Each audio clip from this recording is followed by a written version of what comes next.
Ladies and gentlemen, thank you for joining us today and welcome to the Open Doors, Open Mind podcast, brought to you by the Berkshire channel, talking everything mental health with your host, Scott Allan. That's me. Hello, Daniel. And for all the viewers at home out there, do you want to tell them a little bit about yourself and why you're here today? Am I here today? Ooh. It's because I'm getting paid, I think. It's because you're getting paid. Oh, hang on. I think we need to ask Faisal this question. Faisal, how come he's getting paid? No, you're getting paid as well. Oh, I'm getting paid. Yeah, but like in Haribo. I'm getting paid in Monopoly money. Okay, so thank you so much, Scott, for having me. This is like the first. I just saw a clapperboard. It said take one. Let's see if we can get it right on the first one, shall we? Well, we call it the pilot, don't we? Because there may not be another one. Do you reckon? It depends if we can get the viewers, I suppose, isn't it? That'd be nice. Or they can just be listening. They could just be at home while doing the dishes. They could be at home just listening, at home doing dishes. Yeah. Or like Faisal. What would Faisal be doing at home listening right now? He's just on his phone right now. That's what he's doing, making sure we're getting the listenership. I mean, we've worked together before. Yes, we have. We have worked where, well, how many years ago was that? Let's not say. Why does that show you how old you actually are then? Let's not say that either. Yeah. I mean, my background and stuff like that was I did a little bit of teaching. I worked at Gap in the Oracle, just folding T-shirts. Just folding T-shirts? That was your skill, just to fold the T-shirts? Yeah. And then I kind of did a crazy journey and moved into the world of reality TV. Wow. you know those things, and people, like, whatever show is on TV at the time, people will come up to me and get like, "You were great on The Voice," because The Voice is Voice. Yeah, they forgot it all merges together. And wow. Yeah, it's fair. So I did X Factor 2009. Oh God, that was quite a while ago. All right, come. Do you think people still remember who you are? No idea. So what do you do now then? I haven't finished saying my story. Come on. Hang on. So you was on X Factor 2009. Yeah. We had a good cast. You had a good cast. Anyone special on it? Ollie Murs. Oh my goodness! What? He's going to be the guest next week. Why would you do that? That could be awkward for next week's show. It's fine. Okay, one sec. Cancel Ollie. Okay, not even typing. Stacey Solomon. She's gone and done some good stuff. Yeah, but has she? Yeah. Has she? Who was she married? She's not married yet. Look, you don't. These are friends. Oh, yeah. These people are supposed to be coming on the show. I do apologise if you are coming on the show. Scott. I still haven't finished my story. Okay. Come on, here we go. Okay, let's start again. Back in 2009. I thought you told me not to do The Voice. What? No, that's You've just done The Voice. I've done The Voice. No, I'm not on The Voice. Anyway. So I did X Factor 2009. I came fourth on the show, and then we went away and did touring and a massive X Factor tour that we did in 2010. Actually, the biggest arena tour of 2010 in the whole country. No one beat us, which is quite Nobody beat you? No, 57 shows. 57 shows, wow. And we didn't go home. We were just on tour. And then I was on tour for maybe 6 years after that. 6 years? Mm-hmm, yeah. Doing the same songs? Sort of, yeah. That must have affected your mental health. Well, we'll get into that. Oh. And then, lovingly enough, a company called the Postcode Lottery asked me to sing at their events. And they said, would you do a couple of songs at these big events we do? They give away £2 million. And I'd be the entertainer. I was like, yeah, okay, cool. Let's do that. Yeah, how cool is that? And then later on, it sort of built up, and I did a project with them through doing charities. I did the Ellen MacArthur Cancer Trust, and all different charities across what they do. I think they got like 9,000 charities they help. And 9,000? That's a lot of charities. Yeah, we're not doing the promotion for Postcode. And then we're not sponsored yet. And then, and then they asked if I'd be the person that does the money and goes and knocks on people's doors and rings people's doorbells. And I've been doing that for 6 years. Now, I've still been singing. I coach a football team, under 15s they are. They won their first game at the weekend, which is quite nice, 3-2. And I've got my own podcast as well. So over the pandemic, everyone was a bit upset, and we're watching a lot of sadness on the news every day. And I just thought, well, everyone's at home, no one's doing anything, so why don't I just call some friends, some people on Twitter that I don't know, and say, hey, let's just talk about some of the best things in your life. So that was the first one, and we talked about food and travel and music and anything that's just generic that anyone can talk about. And then I started another podcast called Little Help. and it's just a 2-minute daily podcast, and it goes out every single day, apart from Sunday. Sometimes we have a special, so we have a special guest who tells us some of the best, some of the little helps in there. I'm trying to mix up my podcast there. Some of the little helps that are in their life, and it's just a nice. They tell us who they are, what they've done, and what information they would give to a younger self of theirs. Oh wow, that's quite a good way of. Wow, if someone could actually give me advice from 2 years ago till now, it would be a completely different person. I probably wouldn't be sat here. I'm sure we'll get into that very soon. But yeah, so, and then, we decided to work together again, and here we are. Here we are. So, obviously, with your journey that you've been on, how did that actually affect your mental health? It's really funny. Mental health is a funny 2 words, and I feel like the thing for me is to keep busy. Yep, I agree with that. As soon as I stop, then brain starts taking over. That's exactly how I do it. You start making mistakes, or you start talking to the wrong people, or you start, like, if you keep yourself constantly busy, even if it's just moaning about how busy you are, which everyone does, when you're busy, you're like, oh God, I got so much on this week. Like, people say that all the time. But I swear that is the only thing that gives you something to actually moan about, to have a conversation, right? Yeah, 100%. And do you know what? I've got some really, really good friends. And I've had the same friends since I was, 16. And when anything goes wrong, or I've fallen out of every single one of my friends. How and why? Just life. We've just had arguments. And we've fallen out, and then we've made friends again. And I swear, every isn't single that time, what sign of a good friendship, that you can have an argument, fall out, and come back together again? Yeah, that's the best friend to me, because I know that how far I can push and how far they can push me, and then they work out like, okay, don't do that. That's Dan's trigger there. Don't do that. My trigger is probably loyalty. I have a big problem with it. I hate people that are not loyal to you. Yeah, not even loyal to me, just loyalty in general. Yeah, really gets under my skin. It gets under a lot of people's skin to not be very loyal. Yeah. And that's not even like, I'm not even talking about cheating. I'm just talking about, like, in the sense of just who has done stuff and been there for you in your life. Mm-hmm. And then sometimes, and this is how you can get hurt, sometimes you don't get that back. Yes. You could be loyal to someone and don't get it back. But then someone said you should just pass it forward. So if someone's loyal to you and you don't have a chance to ever be loyal to them, you just pass it forward. What do you mean? Give it to someone else. You might not be able to give it to that person who helped you out. They might not ever need you to, but you can do it for someone else, and it still kind of counts. Mm-hmm. You know what I mean? Like, it's still kind of like, oh, okay, that's quite nice, because you can't always help the people that help you. No, that is very true, and that obviously brings me back to the question that I would like to ask you. Oh, wait a minute. You're reading on your piece of paper, aren't you? I am reading from the bit of paper. Oh, okay, come on. So you got nice handwriting. It's Faisal's handwriting. Oh, all right, Faisal. You got nice handwriting. So obviously we've called it Open Doors, Open Mind. Yeah. It's a mindset. What would you say Open Doors, Open Mind means to you? What's the first thing that stands out to you? For me, is just to know that you have people around you that you can probably talk to. I think talking is so important. Like, keeping stuff inside and thinking you can deal with it is the worst thing for me to do. And when I see other people do it, I can see it pouring out of them. What's going on? I can see it, but they're not saying a single word. Yeah. And as soon as you say, how are you doing? How's everything? Yep. That little talking sometimes just helps. It might not happen the first time. No. It might be the 7th time that you've asked them. But you just check in. If you know your friend's going through something that's quite bad, give them a call. The little check-in. They won't answer, but that missed call means the most. It means that you were there. Mm-hmm. And you checked in. And I think sometimes, especially with the name of the title, which is behind us, to have an open door to friends and family and anyone else, really, even a stranger. I think a stranger knocks on my door, who's not a stranger anymore. She's a neighbor, and she said that her dog had died. And she said, I didn't know whose door I should knock on. So I knocked on yours. What? And she, reach out to somebody to I didn't know talk her. to? Didn't know her. You know, and that... And I there's a guy called Johan Harry, and he is a journalist, and he suffered with depression for his whole life and stuff like that.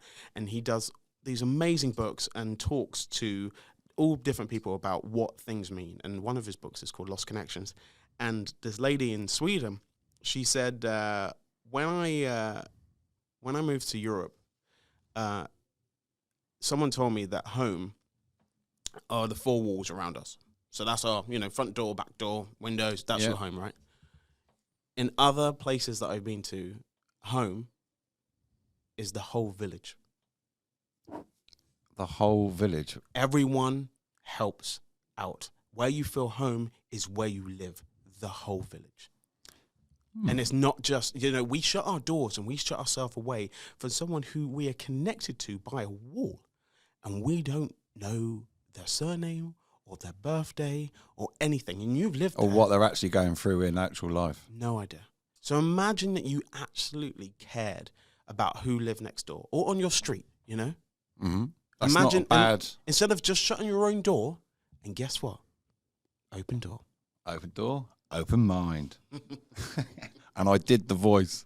Yeah, but you're allowed to do the voice. I've worked with Peter Dixon, and he did everyone's voice. Danyl Johnson. Good evening, Daniel. I have to turn that down in the mix then when that was loud. Oh. So obviously, the question obviously I've asked already is, how did your journey and everything you've been through affect your mental health? I guess it's just an up and down. Like Ronan Keating would say, it's a bit of a roller coaster, isn't it? Because I think the things you think that might completely and utterly screw you up are the things you can deal with. It's the stuff that comes on the side, and literally you have I didn't expect that, and now that's taken my breath away, or now that's kind of knocked me down.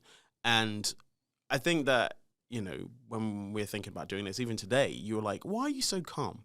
What's going on? And I was just like, well, one, it's the first one. There's no expectation. No one's expecting anything from us, okay? Yeah. And two, this is actually you got me in, but this is your baby. You want this to be good. So there's an element of pressure. For me, I'm just here to you are help quite calm, whereas I'm quite, I don't know, I feel a bit nervous about it because obviously if we don't, I want to get the word out there, make that mental health, you're not alone, basically. Obviously I've suffered with it myself. Yeah. And if I had someone to talk to or be my voice and explain what I'd gone through to make it normal for myself, perhaps I wouldn't have gone to such a dark place. But then you wouldn't have started this, and then you don't help other people. Sometimes you might need to suffer to help 10, 100, 1,000 people. Maybe you had to sacrifice. What I had to go through. Yes, see, by doing what I'm doing now with you, it helps my mental health. By me helping and making the awareness out there for other people and getting the support for people out there, or we're trying to get the support and awareness out there that mental health, poor mental health, isn't the end of your journey. It isn't frowned upon. Making it that people out there actually reach out, like you said, reach out, just check on your friend. That's all I had to do in lockdown. It was a case of we kind of banded together and checked in on each other once a week. We may not have even done it once a week, but every now and then you'd get a text from one of my mates, "You all right? Just checking in." And it literally said, "Are you all right? Just checking in." And each one of us would do it, which would then prompt me to, hang on a minute. Luke's text me, hang on, I better text the other boys to see if they're still all right, and all the other people that I was dealing with. So that's why I've set this up to get the awareness out there, really. Can I throw something at you as well? Go on, do you feel that there are a lot of people, in a percentage, what do you reckon of people who have mental health? Would you say 100%?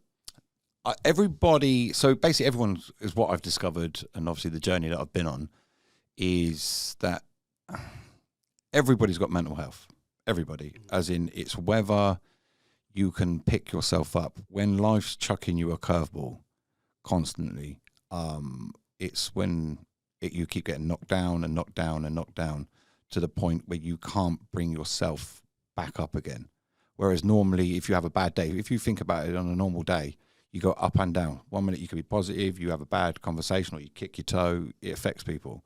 But it's when, like for myself, I basically went down, down, down, down, down, down, down. And I wasn't aware of it. And obviously talking about it, doing the job that I did as a doorman, it was frowned upon to have a weakness. And people see mental health or poor mental health as a weakness, that you must be crazy, you must be broken, that you could flip out at any point. because what's portrayed in movies and the world and how people see it isn't exactly what real life is. And what I'm trying to do here with you today, and obviously going forward, hopefully if we get the viewers for it, is basically get the word out there, get the support, tell people their stories if they want people, for me and you to be their voice of what they're going through, help people, guide people in the right direction, show them where the help actually is. That's what we're doing, or what I'd want to do with you, is to show people that you're not alone. You can make it fun. You can make it, obviously when we go and do the next podcast and bits and pieces, it won't be so serious. Why so serious? Why so serious? But do you, Scott, do you feel that the term mental health helps? I don't know why. I just feel you're putting it into a box. Yeah, you want it as a box, but even if you just break down the words, like in our heads when we were younger and stuff like that, does mental was never a good thing. No. Or never even a thing that you would go, oh yeah, I can say this. He's mental. Yeah. Yeah. You know? It's not, and I think that's where the stigma as society has brought it around, really. Why do you think guys are not very good at talking about it when girls are a bit better? If I'm brutally honest, it's the macho thing, isn't it, really? Yeah? Yeah, so obviously the reason, doing the job that I did, you had to be a big, hard doorman. You know, it's not society that we have brought around in is pretty much the way women are. They've got, makeup. That's society, right? Mm-hmm. Men are frowned upon. They must be this strong guy and must be able to support, and nothing gets to them. Like, I didn't cry in front of, which is now my ex-wife, for 20 years. She never seen me cry. But you did cry in that time? No. No, away from her? No. I wouldn't allow myself because I saw it as a weakness. And where the hell is that from? Because that's not from you. You're not making that up. You got that from somewhere else, yeah? Yeah, so basically it's how life was. So obviously before, when I was a child and bits and pieces, you go, you hurt yourself, you cry to your mum, right? Yeah. It just because of obviously life and how a man, it was portrayed to me how a man should be. Society. I must be this certain kind of person. So you didn't show emotions. You didn't allow yourself. So even if I went to cry, like at a sad movie, I wouldn't cry. Even though I could feel myself, inside. Like that feeling that you get, when you start to tear up. Nope. Nope, not happening. And I'd shut it off. Exactly the same with my mental health. So when I kind of knew something was wrong, but because of it wasn't normal to talk about it, I didn't deal with it. I didn't deal with my mental health. I just kind of blocked it out and got on with it. And it obviously got worse and worse and worse and worse and worse. To the point now, obviously, I've gone through my journey. I'm having therapy. I've been through therapy. I want to do these podcasts with you and to show to the viewers and listeners out there that what we're doing, you don't have to suffer. Like, you wouldn't treat cancer at stage 4 when you can catch it at stage 1, right? No one catches stuff at stage 1. No, like maybe cancer you do. But do you know what I mean? If this is the new normal, if you're starting to feel, as in, how do I say this? So basically, you wouldn't allow yourself, like I did. I didn't know what was going on. Mental health was something you didn't talk about. Like we said, mental, it's not a word. It's not it's not unicorn, right? Unicorn is soft and cuddly and all the rest. But when you say mental, it's, you back away from it, right? Well, in a sense, when you had your job and you're working on doors and someone said they had a mental health problem, would you hire them? No, of course you wouldn't. No.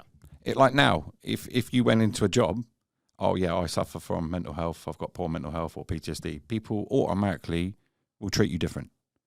Will 100% treat you different. Which is funny because, as we spoke about already, we already said probably 100% of people do have mental health stuff. So the other people are just not saying it, yeah? Is that what is that? It's just and that's what I'm trying to do with the podcasting, is to get it out there that you can talk about it. You don't need to be ashamed of having, like myself, I had bad thoughts. I've been through a whole different journey. You're not alone. Just reach out. There's someone always there willing to talk. Like, if you ever needed, like, if I would rather you knocked on my door at 1, 2 o'clock in the morning than do something stupid. Of course. Well, Yeah. I don't know if you've seen any of the documentaries that have been on lately. You had the Roman Kemp one and Martin Kemp's son, who does Radio Breakfast for Capital, and he had his best friend, his producer, killed himself. Yeah. And he said, "I live down the road. Like I could have got there. He didn't." And this is the problem. I always think sometimes, and I think the element of talking is so important. But what do you do with people who don't? Yep. Like, what happens when, like, you back in the day could have lost your job if you spoke about it? That's correct. Yeah, 100%. 100%. So how are you? That's your livelihood, and then you've got a family, and you've got, you know what I mean? Like, how do you think? Okay, I need to be honest, and I need to keep my job. Both of those situations, I can't do. And just it wasn't possible. Yeah, it wasn't possible as a society, as a world, as the thing. You need the stigma behind poor mental health needs to change. It needs to be more aware, and that's what needs to. It needs to change. It's not the end of the world because I had poor mental health. If you just seen me 2 years ago, I wouldn't have been able to have this conversation with you.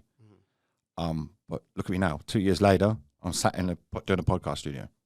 It's a very nice podcast studio. So where are we going next? I mean, what's the plan for the future for this podcast? So obviously we want to do a series of it. We want to get other guests on. So if anybody out there would like for us, me and Daniel, to tell your story, or would like to sponsor one of the shows that we're doing, and wants to get involved, or even help us spread the awareness out there, you can get in contact through the Berkshire channel.